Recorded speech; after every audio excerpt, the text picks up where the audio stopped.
Halo, perkenalkan nama saya Resma Wiraputri dengan NIM 1051110232. Assalamualaikum warahmatullahi wabarakatuh. Pada kesempatan kali ini saya akan membahas mengenai sistem integumen.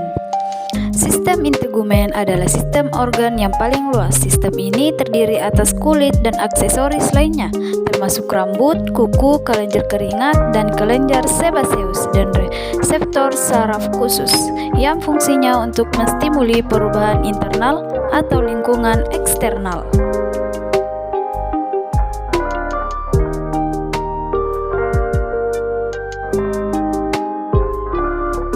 Fungsi sistem integumen yaitu melindungi struktur internal, mencegah masuknya kuman penyebab penyakit, mengatur suhu tubuh, melakukan proses ekskresi melalui keringat, melindungi bahaya sinar matahari, dan memproduksi vitamin D. Terdapat beberapa lapisan pada kulit. Lapisan pertama disebut sebagai lapisan epidermis, lapisan kedua disebut sebagai lapisan dermis, dan lapisan yang ketiga disebut sebagai lapisan hipodermis. Lapisan-lapisan pada kulit akan saya jelaskan satu persatu. Dimulai dari lapisan epidermis. Lapisan epidermis merupakan lapisan terluar dari kulit. Terdapat 4 jenis sel. Sel pertama yaitu keratinosit yang memproduksi kreatinin, yaitu protein yang memberikan kekuatan, fleksibilitas, dan anti air. Sel yang kedua yaitu sel melanosit yang memproduksi melanin, yaitu pigmen gelap yang memberikan warna pada kulit dan melindungi kulit dari radiasi. Sel yang ketiga yaitu sel Merkel. Sel Merkel ini berkaitan dengan indera sentuhan. Sel keempat yaitu sel Langerhans yang membantu sistem kekebalan tubuh. Selanjutnya yaitu lapisan epidermis. Lapisan epidermis ini terdiri atas beberapa lapisan. Lapisan yang pertama yaitu lapisan stratum corneum. Lapisan ini terdiri dari lapisan sel tanduk atau keratinasi yang efektif untuk pencegahan penguapan air dari lapisan yang lebih dalam. Lapisan yang kedua yaitu lapisan stratum lucidum. Lapisan ini merupakan lapisan pelindung yang mencegah kulit dari kerusakan sinar ultraviolet. Lapisan ketiga yaitu lapisan stratum granulosum. Lapisan ini merupakan tempat sel kulit menghasilkan lemak dan molekul lainnya. Lapisan ini juga menghalangi masuknya benda asing, kuman, dan bahan kimia ke dalam tubuh. Lapisan keempat yaitu lapisan stratum spinosum. Pada lapisan ini terdapat keratinosit yang baru terbentuk dan fungsinya untuk memperkuat protein.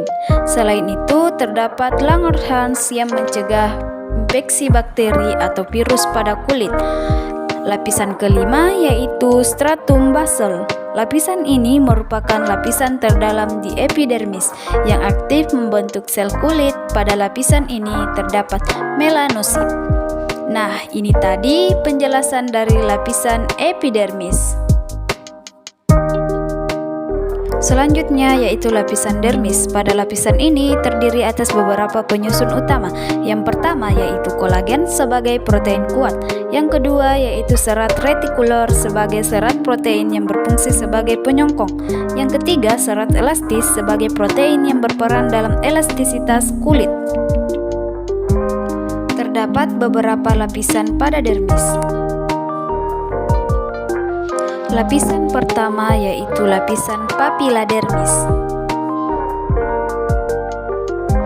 Lapisan ini merupakan lapisan jaringan ikat longgar yang berperan dalam peremajaan dan penggandaan unsur-unsur kulit. Lapisan kedua yaitu reticular dermis. Lapisan ini merupakan lapisan jaringan ikat padat yang dapat membuat kulit lebih kencang.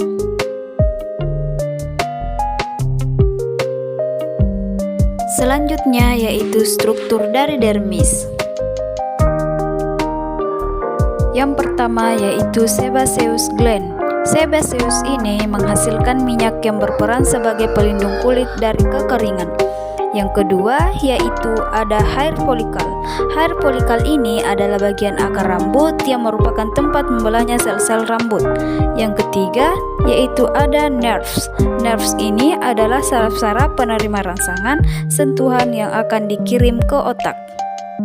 Selanjutnya yaitu ada sweat gland atau kelenjar keringat. Kelenjar keringat ini terbagi atas dua tipe.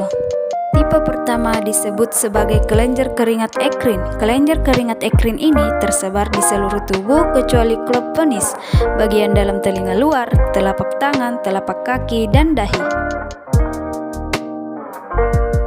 Tipe kedua yaitu kelenjar keringat apokrin. Kelenjar keringat apokrin ini merupakan kelenjar keringat yang besar, dapat ditemukan pada ketiak, kulit puting payudara, kulit sekitar alat kelamin, dan dubur.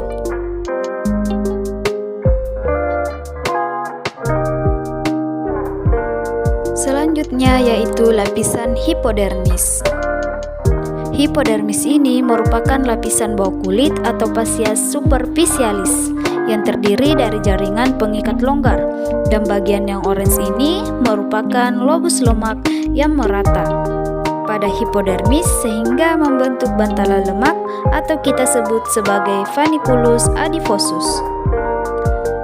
Di lapisan hipodermis ini terdapat anyaman pembuluh arteri dan vena, anyaman saraf yang berjalan sejajar dengan permukaan kulit di bawah dermis.